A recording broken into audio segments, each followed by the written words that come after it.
Kitigwe wari urwaye indwara wari murwadde Yesu arayigukiza yewe wakitiwe Kitigwe ntabwo wari kubyara wari togenda kuzaara Yesu nakuwa kuzaara Kitigwe ntabwo byari gushoboka okuzimba byali tebigenda kusoboka ariko Imana yaguhaye naye Katonda yakuwa okuzimba amagwe Kitigwe bali bakwishe Imana iguha kubaho Katonda nakuwa Kitigwe nta mahoro wagiraga wali tolina mirembe Yesu yarayaguhaye Yesu nagakuwa ekigambo kya ebibala bibeerengawo muntu yenna ali wano enkya genda ongolaali ejo ahantu hose nano bazahahagarare nahariya enkya beetaaga ne wano bonna bayimirire abantu tubabone bose mugende nga bashake tuzahagarare gusa ayagala enkya ariko dukora iteraniro ririmo ibihe byiza naye nga tufune ebiseera abantu bazakire abantu bawone abantu bazabohoke abantu basumulule abantu bakire indwara abantu bawone abantu bakire ibyaha abantu bawonyezebwe amen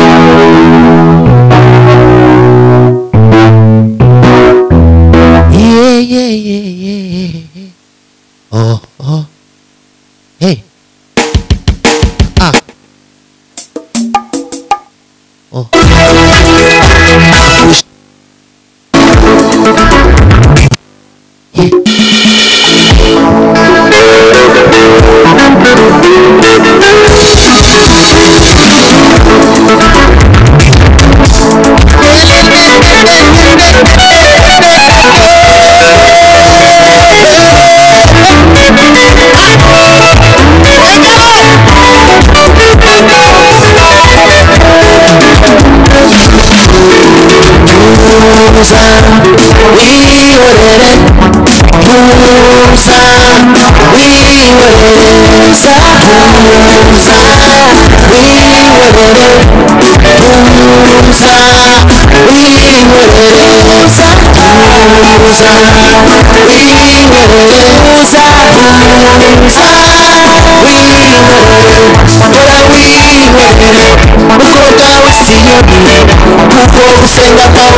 onyeza pressure. Amen. Haleluya. Amen. Yera ngumbwire abantu ngo bagire. Njagala obulira abantu bakoleko bwe bati. Haleluya. Amen. Imana ni nyembaraga. Amen. Mungu ana nguvu mingi sana. Katonda wa maanyi nnyo. Haleluya. Amen. Ebyo lwaki abyogedde? Kugira ngo umenye ko ayagala otegeere ibibazo byose unyuramo mu bizibu byonna mwoyita ushobora kuvamo inyungu y'Imana. Oyinza okufunamu amagoba ga Katonda. Ibigeragezo unyuramo mu bigezo mwoyita bishobora gutuma habonekamo inyungu y'Imana. muyinza okulabikamu ekyamagero kya Katonda. Imana tuyihereza icyubahiro. Tuwe Katonda ekitiibwa. Ibice 21 Isura ya 21 murongo w'18. Runyiriri rwa 18. Abayina Bible ezoro 20. Abayigirizwa bwe balaba ne beewuunya ne bagamba nti omutiini guwotose gutya amangu ago. Bukeye bwaho mu gitondo kare asubira mu murwa arasonza, abona umutini iruhande rw'inzira, arawegera asanga utariho imbuto keretse ibibabi gusa. Arawubwira ati ntukere imbuto iteka ryose. Muri ako kanya uruma. Abigishwa babibonye baratangara bati mbega uhereye ko wuma? Muri ako kanya Yesu arabasubiza ati ndababwira ukuri yuko mufite kwizera mudashidikanya mutakora nk'iby'umutini gusa, ahubwo mwabwira n'uyu musozi muti shinguka utabwe mu nyanja, byabaho. Kandi ibyo muzasaba mwizeye muzabihabwa byose. Amen. Mwakire neza ijambo ry'Imana. Mwanirize ekibulungi ekigambo kya Katonda.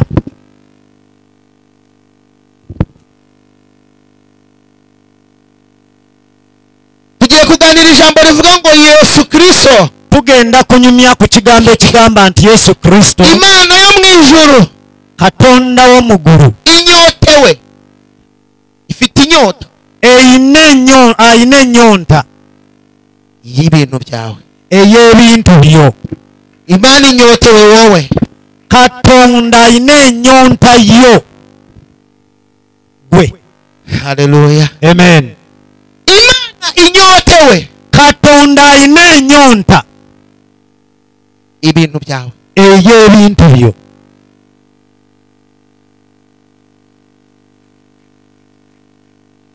Imana igufitiye inzara. Katonda ayina enjala ku ggwe.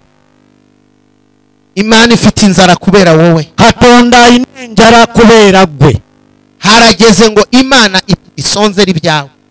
Ekiseera kituuse nti Katonda abeere n'enjala n'ebibyo. Harageze ngo ijuru, ekiseera kituuse nti eggulu lisonzere wowe, lifune enjala ku lulwo. Mboneraho kukubwira iri jambo. Oluvannyuma lw'okuwulira ekigambo kino, Imana iramutse itakunyotewe, Katonda bw'aba nga waba uri mu nzira yo gupfa. obeera mu kkubo ery'okufa. Kuko Imana irinda umuntu Katonda akuuma omuntu bitewe n'icyo azakora. ng'akukuuma olw'ekyo Imana ky'olikola. ikurinda Katonda akukuuma kubera umugambi wayo muri wowe. kubera ensonga yawe. Hey! Amen. Imana, Katonda, cyangwa se reka tuvuge Yesu, katwogere nti Yesu ngo yavuye mu murwa, mbu yava mu tawuni i Yerusalemu, e Yerusalemu, ngo ageze mu nzira bwe yatuuka mu kkubo arasonza. n'afuna enjala. Bivuze iki? Kitegeeza ki? Hari igihe Waliwo ekiseera ijuru eggulu lisonzera bwe lifuna enjala kureba mu isi. okulaba mu nsi. Iyo rireba mu isi, Eggulu bwe liraba mu nsi rireba wowe, litunuulira ggwe, rireba njyewe. litunuulira nze.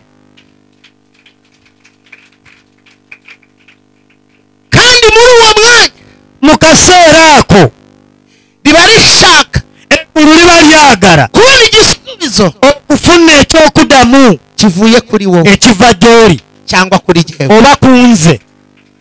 ababyumvise muzamura ibiganza ababiwulidde muteeke waggulu emikono. haleluya Amen. unyumvisha tere haleluya abiwulidde akuba haleluya. Amen. arasonza Kato Yesu n'abeera n'enjala. yesu arasonza Yesu n'abeera n'enjala oba n'akwatibwa enjala. ngo hari igihe gikomeye waliwo ekiseera nga kigumu cyo kutera kw'imitini emiti egy'emitiini nga tegibala bibala. muri kunyumva mumpulira? icyo gihe ebiseera ebyo ngo ageze mu nzira arasonza bwe yatuuka mu kubo n'alumizibwa enjala ngo ahita ajya kureba ku mutini wari ku muhanda mbu n'agenda okulaba ku omutiini ogwali ku kubo. bivuze iki? kitegeeza ki? imitini ntabwo ari igihe cyo kwera kw'imitini emitiini tebyali biseera byayo ebyokubala ariko agiye kureba imbuto ku mutini naye yagenda okulaba ku mutiini ogwali ku kubo.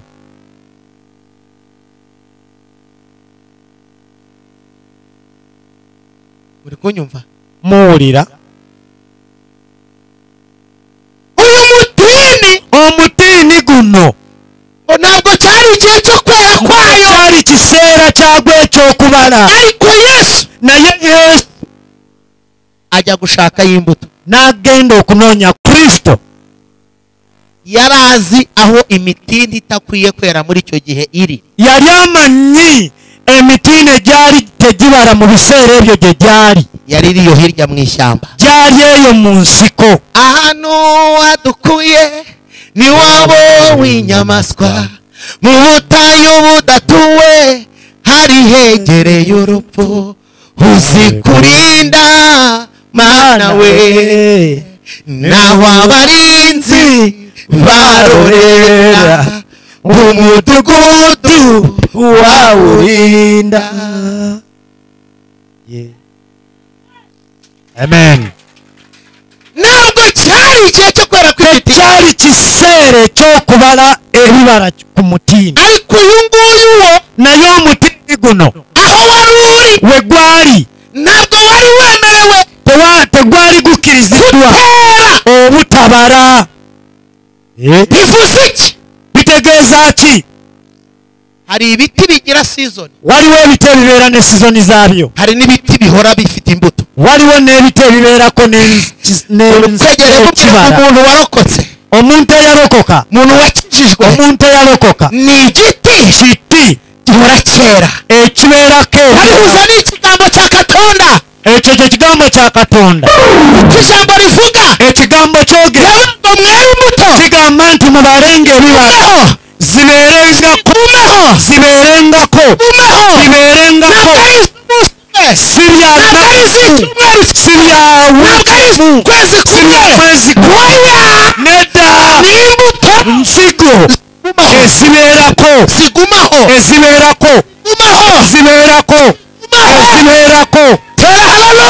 Haleluya. ijambo rya kabiri ekigambo ekyokubiri riravuga ngo kigamba muhore mukenyeye mubeerenga mwesiga n'atabaza zibeere nga zaaka.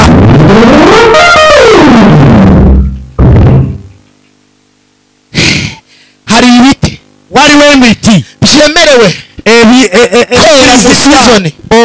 okubala mu sizoni. hari n'ibiti waliwo n'ebiti bitegetswe ebyala kwera buri gihe okubala buli kubera aho biri okubala byahamagawe kubeera nti imbaraga zabyo kubeera amaanyi gaabyo yabivuzeho kubeera nti byakolako kubera ko imana ibishaka kubeera Katonda abyagala.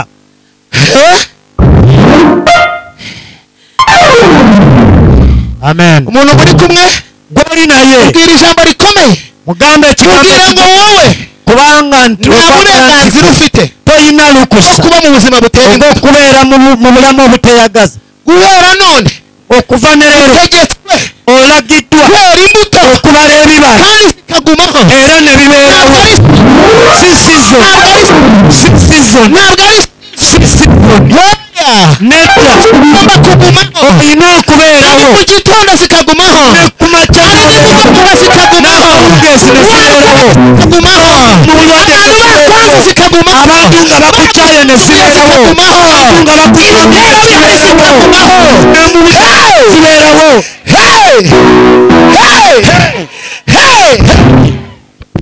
vuga ngo zigumeho gamba nti kibeerewo subiramo ngo zigumeho gamu nti bibeerewo ongera ngo zigumeho gamba nti bibeerewo imbuto zigira gute bibeerewo ntabwo ari imbuto z'umunsi umwe si nsigo za lunaku lumu ntabwo ari imbuto zo mu rusengero gusa si nsigo za mu kanisa mwokka ntabwo ari imbuto za kasambya si nsigo z'e kasambya zokka nugera mu bende bihinduka bw'oba otuuka e kasambya ntabwo ari imbuto za mu bende si nsigo z'omu nugera mu kampala bw'oba otuuka bihinduke e kampala bikyuke shande statoria guys neni staso aya sekansemetas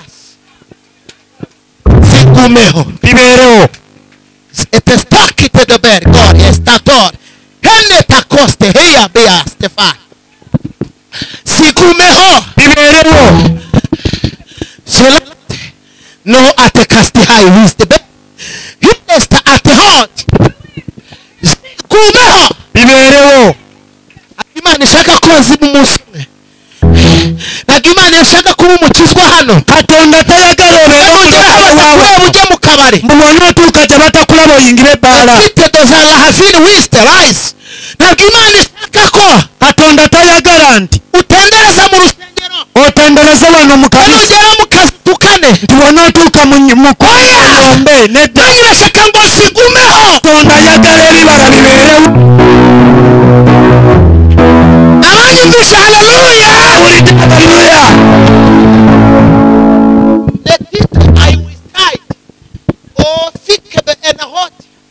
kumva ijwi rimbwira ngo uyu munsi awulira eddoboozi eryogera nti olwaleero imana hari abantu ije gushyiraho ikimenyetso waliwo katonda baze okuteekako akabonero kugira ngo ibatandukanye okwagala okubaawula n'amateka mabi n'amateeka amabi agabadde gabatambulirako bwira umuntu ukwegera ngo ayo mateka buulira omuntu akusembera amateeka ago agomba kurangira galina okugwawo leero galina okugwawo agomba kurangira galina okugwawo ubwo buzima obulamu obwo budasobanutse obutategerekeka kurangira ugomba kurangira bugenda kukoma ugomba kurangira bugenda kukoma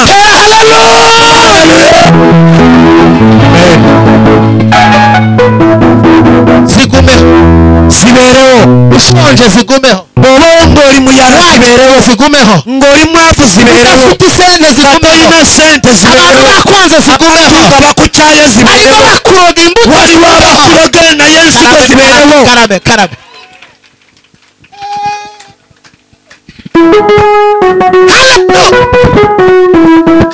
zigira gute zibeerewo tera haleluya kuba haleluya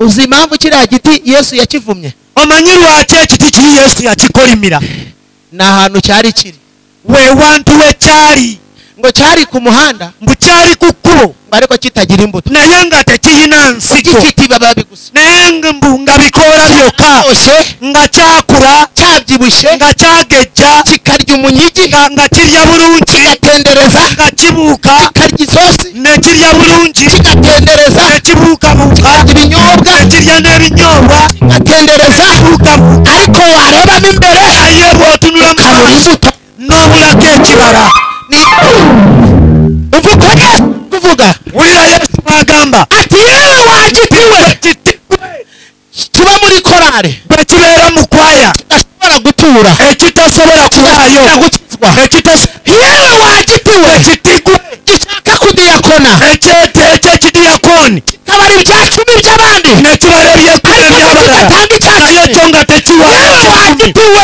ekitigwe baragusengeye bakusabira bakwirukanaho abadayimoni bakugobako emisi imana iguha amahoro katonda n'akuwa okweyagala kitigwe tebayebaka none yesu yakoye gusa naye kati yesu yakuwa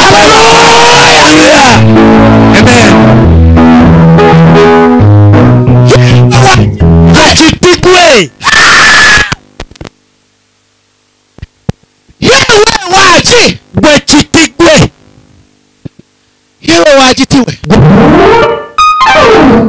makume nekite kamukiza se kumusa raba makume nekite kamukiza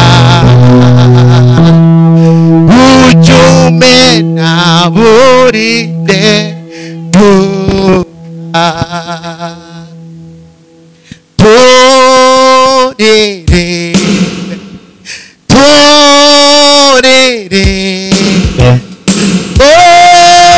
Oziana tuzize owe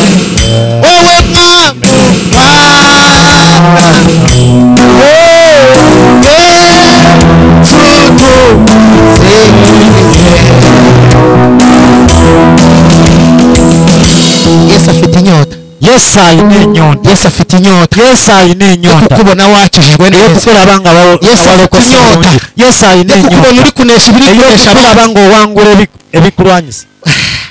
Amen. Yesu ayine inyota. Kukubona eyo kukulaba amateka yahindutse ngam ebiragiro bicyushye. Yesu afite inyota. Yesu ayine inyota. Iyo kukubona eyo kukulaba uhagaze uri guhamya ngo yimiride ngo tendereze. Ari abantu bahowe Imana bahani Buganda, bahowe Imana ibuganda ntimubaza orera Uganda nga tomanyi ebiragiro byayo. barimo n'umukobwa waririmbye indirimbo, walimu n'omuwala yayimba oluyimba. umukobwa bamwita umuware, omuwala yararirimbye rero yayimba ngo genda umukristo ikintu cy'umurizo mutima wanjye kinyibagiza ibyo byose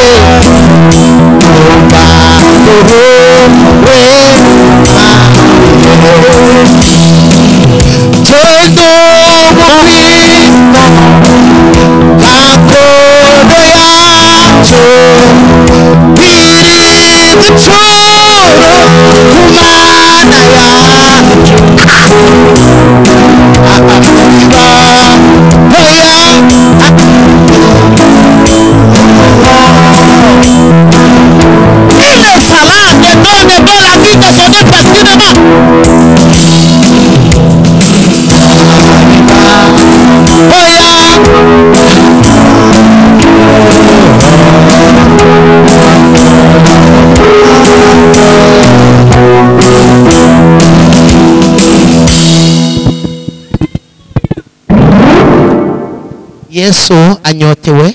Yesu ayine inyota no kukubona wanesheje ibinesha abantu, kukulabanga wawangudde ebiwangula abalala, ukurikije ngogoberedde ahantu Imana yagukuye, awantu Katonda we yakujja. ntabwo ari we wakabaye uwo, si gwe yandibadde yeewuuyo, ntabwo ari we wakabaye uwo, si gwe yandibadde yeewuuyo, wakabaye umuntu udasanzwe, wandibadde omuntu ow'enjawulo, wakabaye uwo, tewandibadde yeewuuyo, munyembaraga, wandibadde w'amaanyi. Yesu agufitiye inyota. Yesu ayina ennyonta gy'oli. aranyotewe. Yesu anyotewe n'ubutunzi bwawe, Yesu ayina ennyonta ku anyotewe n'uwo mutima wawe, ayina ennyonta ku mutima gwe, ayina ennyonta n'ukumeze nga bw'oli.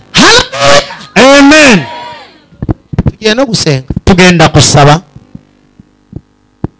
agera mu nzira aranyoterwa, n'atuuka mu kkubo n'afuna ennyonta, iramufata, enjala n'emukwata. arebye abona igiti, bwe yalaba omuti aburaho imbuto, n'abulako ensigo, ekibala.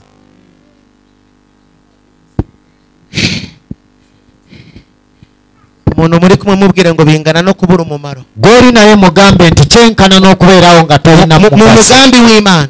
eyo Imana ishaka kuguha umugisha, gy'ayagala okukola. Imana ishaka kuguha umugisha, Katonda wala yagalako omukisa, igira inyota abeera n'ennyonta y'ibyo utunze, n'ebintu bitari by'olunze bitoya cyane, atenga bitono nnyo. Ibyo nunze ni byawe nanjye ubwanjye nduwawe na buri se ngufite mwami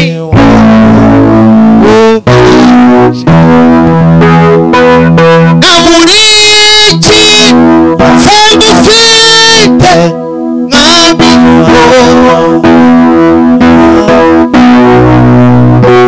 ibyo ntuze ni ibyande turajyana tutambula fena. Imana iyo ishaka kuguha umugisha Katonda baba nakuwa omukisa ikenera ibintu byawe bitanafatika, akebera mu bintu bye bitawera. ikenera ko hari umuntu waremera, ayagala amanyi nti waliwo omuntu asobola okubaako kandi nawe uri uwo kuremerwa, bw'oba oli wakulemerera nawe ntacyo utunze, naawe tolina ky'oli. ishaka kuguha umugisha Katonda bw'aba nakuwa ikugerageza ku byo ufite, akugezesa mu by'olina. ishaka kugura amarembo yawe, bw'aba ayagala kugula ku kintu gito gusa, atunulira ku kintu kitono reka ndebe nti kandabe ko ari bubihagararemo, kandabe oba kuzanira umuntu ushonje nakuleetera omuyala, wamubona bw'omulaba ti mu izina rya Yesu, mu linnya lya Yesu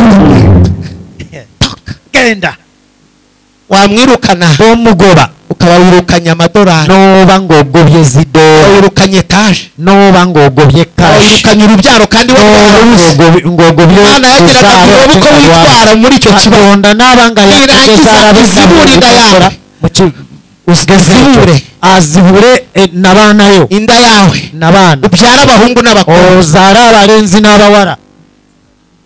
Imana iyo ishaka kugupima Katonda baba kugezesa afuna enyonta n'ibintu byawe n'ebintu byo ikagupima, n'akugezesa, ikagupimira ku byo ufite n'akugezesa ku by'olina bitoya. bitono. Ndabaha urugero, abawe ekyokulabirako iwacu mu rugo ewaabwe ewaka aho mvuka mu cyaro, gyazaalibwa mu kyalo, rero ntuye i Kigali,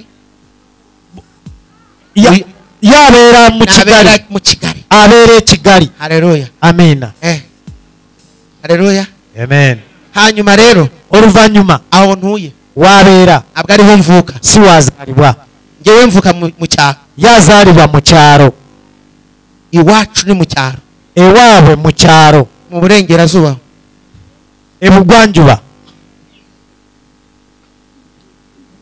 mu western province, mu bugwanjuba. haleluya, Amen. aho ngaho eyo haje umwigisha, wajja omusomesa, kandi nari nyennye, yali nga nari mfite n'intambara zikomeye mu mwalina n'entalo ko nari narabaye umurokore batabyumva, yali mulokole nga tebabyagala, arambwira bati nta kintu cyo muri urugo tuzakora, ne bamugamba tewali kye tugenda, kandi nabibwirwaga na papa umbyara, kitaawe ye yabimugambanga, arambwira ati warantengushye, n'amugamba nti wanswaza, mu barokore uramemukira, wagenda mu barokole n'onswaza.